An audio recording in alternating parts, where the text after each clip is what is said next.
আসসালামু আলাইকুম প্রিয় শিক্ষার্থী। চতুর্থ অধ্যায় পর্ব 2-এ তোমাদের স্বাগতম। আজকে চতুর্থ অধ্যায় পর্ব 2-এ তোমাদের টাইপ 1 এর কিছু গাণিতিক সমস্যার সমাধান করব। তো টাইপ 1-এ ডাব্লিউ ইকুয়াল এফ এস সেই সূত্রটি এবং W equal M G H এই সূত্র দুটির সাহায্যে অঙ্কগুলো করবো আমরা। তো এখানে এফ হচ্ছে প্রযুক্ত বল, এস হচ্ছে বস্তুর সরণ, ডাব্লিউ হচ্ছে কৃত কাজ এবং জি হচ্ছে 9.8 meter per second square. H হচ্ছে ভূমি থেকে উচ্চতা। এইচ হচ্ছে ভূমি থেকে প্রথমত যে গাণিতিক প্রবলেমটা দেওয়া আছে এখানে, যদি 20 নিউটন বল প্রয়োগে কোনো বস্তু 800 জুল কাজ সম্পন্ন করে, তাহলে তার অতিক্রান্ত দূরত্ব কত হবে? তাহলে আমাদের 1 নম্বর সমাধান। অবশ্যই কোনো সমস্যা সমাধান করতে গেলে তোমাকে অবশ্যই প্রশ্নটা কয়েকবার পড়ে নিতে হবে। যদি 20 নিউটন বল প্রয়োগে কোনো বস্তুর 800 জুল কাজ সম্পন্ন করে, তাহলে তার অতিক্রান্ত দূরত্ব কত হবে? তো এখানে আমাদের প্রশ্নে যে তথ্যগুলো দেওয়া আছে সেগুলো আগে লিখি। এখানে কৃত কাজ ডাব্লিউ ইকুয়াল দেওয়া আছে আমাদের এখানে 800 জুল এবং প্রযুক্ত বল দেওয়া আছে এফ ইকুয়াল 20 নিউটন। তাহলে অতিক্রান্ত দূরত্ব অর্থাৎ আমাদের দূরত্ব বের করতে বলছে, অর্থাৎ সরণের মান এস ইকুয়াল হোয়াট? তো আমরা জানি ডাব্লিউ ইকুয়াল এফ এস। যেহেতু আমাদের এস এর মান বের করতে বলছে, সুতরাং আমরা এসটাকে যদি আমরা পক্ষান্তর করি, তো তাহলে আমাদের হচ্ছে ডাব্লিউ ভাগ এফ। এখানে ডাব্লিউ এর মান দেওয়া আছে 800, এফ এর মান হচ্ছে 20। যদি আমরা ক্যালকুলেশন করি তাহলে হবে 40 মিটার। এটা হচ্ছে আমাদের কাঙ্ক্ষিত উত্তর। আশা করি।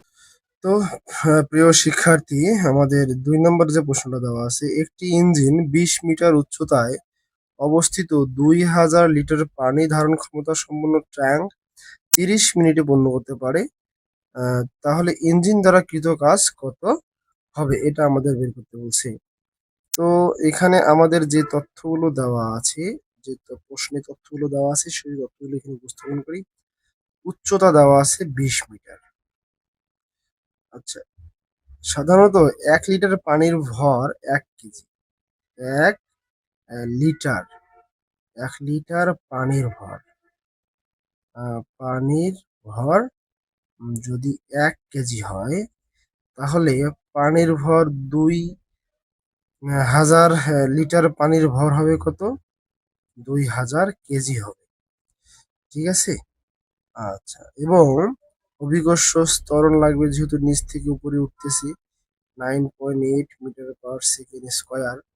আর কৃত কাজ ডাব্লিউ ইকুয়াল হোয়াট, এটা আমরা এখন বের করবো। তো আমরা জানি কৃত কাজের সূত্র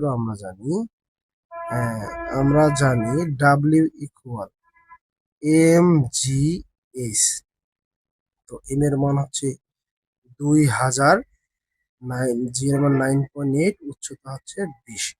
এটাকে যদি আমরা ক্যালকুলেশন করি তাহলে আসতেছে 3.92 গুণন 10⁵ জুল। This is answer. আশা করি তোমরা অঙ্কটা বুঝতে পেরেছো। তো 3 নম্বরে যেটা প্রবলেম দেওয়া আছে, 3 কেজি ভরের একটি বস্তু 30 মিটার পার সেকেন্ড বেগে গতিশীল আছে। থেমে যাওয়ার পূর্ব মুহূর্ত পর্যন্ত ঘর্ষণ বলের বিরুদ্ধে বস্তুটিকে কি পরিমাণ কাজ করতে হবে? 3 কেজি ভরের একটি বস্তু 30 মিটার পার সেকেন্ড বেগে গতিশীল আছে। থেমে যাওয়ার পূর্ব মুহূর্ত পর্যন্ত ঘর্ষণ বলের বিরুদ্ধে বস্তুটিকে কি পরিমাণ কাজ করতে হবে? খুবই জটিল একটা অঙ্ক, কিন্তু আমরা সহজভাবে সমাধান করবো ইনশাল্লাহ। তো এখানে আমাদের যে মানটা বের করতে হবে তা হচ্ছে আগে বস্তুটি ত্বরণ এবং সরণের যে একটা মান, অর্থাৎ আমরা সমাধান করলে বুঝতে পারবা। এই প্রশ্নের যে তথ্যগুলো দেওয়া আছে এই তথ্যগুলো আগে লিখি। যেহেতু বস্তুটি থেমে যাবে সেহেতু শেষ বেগ হবে কত? 0। শেষ বেগ হবে 0 মিটার/সেকেন্ড। আর বস্তুটির আদি বেগ কিন্তু দেওয়া আছে 30 মিটার/সেকেন্ড। 30 মিটার/সেকেন্ড এবং বস্তুটির ভর দেওয়া আছে 3 কেজি। এবং বস্তুটি যেহেতু থেমে যাবে তাই মন্দন হবে। আর মন্দন এর মান আমাদের এখানে দেওয়া নাই এবং কৃত কাজ ডাব্লিউর মান আমাদের বের করতে হবে। এই মানটা আমরা বের করবো ইনশাল্লাহ। তো আমরা সাধারণত সূত্র জানি। উম, আমরা জানি আমরা জানি ডাব্লিউ ইকুয়াল আমরা জানি ডাব্লিউ ইকুয়াল আমরা জানি এফ এস। এফ এস যেহেতু এখানে বস্তুটা সরল পথে গেছে, অর্থাৎ এফ সমান লিখতে পারি আমরা M A S. M A S এটা আমরা 1 নম্বর সমীকরণে রাখি। যেহেতু আমাদের এর মান দেওয়া নাই সেক্ষেত্রে আমরা এর মানটা নিয়ে যদি ক্যালকুলেশন করি এবং এস এর মানও যেহেতু দেওয়া নাই, এই দুটো মান আমরা বের করে নেব আলাদা সূত্র থেকে। যেহেতু আহ, উম, আমাদের কিন্তু এটা মন্দনের আমরা সূত্র জানি। তো মন্দনের ক্ষেত্রে একটা সূত্র হয় কি, এই যে ভি স্কোয়ার ইকুয়াল, আমরা সূত্র জানি V square equal U square minus 2 AS। যেহেতু এটা মন্দন, যার কারণে মন্দনের কারণে এখানে মাইনাস চিহ্ন বসছে। মন্দনের কারণে এখানে মাইনাস চিহ্ন। তো মাইনাসটা যদি আমরা এদিকে নিয়ে আসি, অর্থাৎ 2 AS কে এদিকে নিয়ে আসি, তাহলে U square minus V square. আমরা যদি এস এর মান বের করবো তাহলে 2টা গুণ আছে ওইদিকে যদি আমি নিয়ে যাই, অর্থাৎ U square minus V square divided লিখতে পারি আমি 2 2 লিখতে পারি। এস টা রাখলাম এদিকে। তো এখন আমাদের যে কাজটা করতে হবে তা হচ্ছে মানগুলো আমরা বসাই দেবো। তো এখানে ইউ এর মান হচ্ছে 30 মাইনাস ভি এর মান হচ্ছে 0, 30-এর উপর স্কোয়ার ডিভাইডেড 2। এটাকে আমরা ক্যালকুলেশন করলে অর্থাৎ এস এর মান অর্থাৎ বের হচ্ছে কত?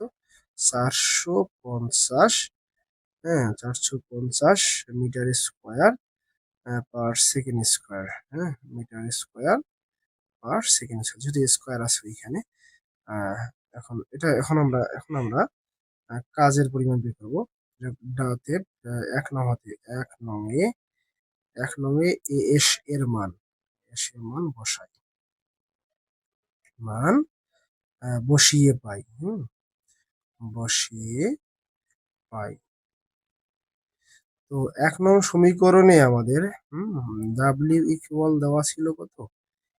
M A S. যাই হোক, এম এর মান হচ্ছে কত এখানে? 3 কেজি। এস এর মান আমরা পেলাম কত? 450। তো টোটাল হচ্ছে কত? 1350 জুল। এখন আমরা 4 নম্বর প্রশ্নের সমাধান করব ইনশাল্লাহ। তো প্রিয় শিক্ষার্থী, 4 নম্বর প্রশ্ন দেওয়া আছে 250 নিউটন ওজনের একজন বালক খাড়া মই বেয়ে শীর্ষে উঠতে 2000 জুল কাজ সম্পন্ন করে। মইটির দৈর্ঘ্য নির্ণয় করে। তো এখানে বালকের ওজন দেওয়া আছে। ওজন, বালকের ওজন, ওজন হচ্ছে জি হচ্ছে ওজন। ওজন দেওয়া আছে কত? 250 নিউটন। এই এমজি কে এফ দ্বারাও প্রকাশ করা যায়। তো সেক্ষেত্রে 250 নিউটন এবং উম, এবং দেওয়া আছে ডাব্লিউ এর পরিমাণ দেওয়া আছে এখানে 2000 জুল। 2000 জুল। তো এখন এইচ এর মান বের করতে হচ্ছে। এইচ ইকুয়াল কত? তো আমরা জানি W equal M G H. তো ডাব্লিউ এর মান দেওয়া আছে 2000 জুল। আচ্ছা, 2000 জুল, অথবা আমরা ক্যালকুলেশন করে তার সূত্র তৈরি করে তারপর বসাতে পারতাম। যাই হোক, কোনো সমস্যা নেই। এম জি এর মান হচ্ছে কত? 250 এবং ওয়ান হচ্ছে এইচ। তো এইচটা যদি আমরা পক্ষান্তর করি তো সেক্ষেত্রে 2000 এবং কত থাকতেছে 250, অর্থাৎ 250 গুণ আছে এর সঙ্গে, এদিকে নিয়ে আসলে ভাগ হবে। এটাকে যদি আমরা ভাগি তাহলে 8 বের হয়। অতএব h ইকুয়াল 8 মিটার। এটা হচ্ছে আমাদের কাঙ্ক্ষিত উত্তর।